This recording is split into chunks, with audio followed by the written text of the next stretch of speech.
तुमच्या कामाबद्दल तुम्हाला स्पष्टीकरण देण्याची गरज तेव्हाच लागते जेव्हा तुमच्या कामात स्पष्टता नसते.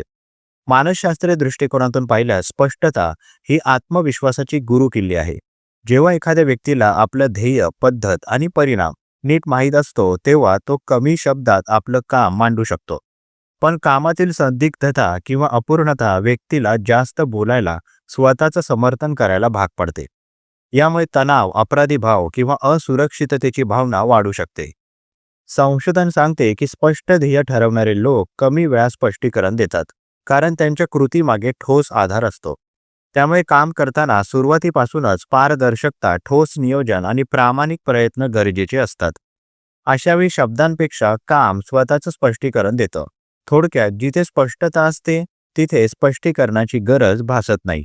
धन्यवाद.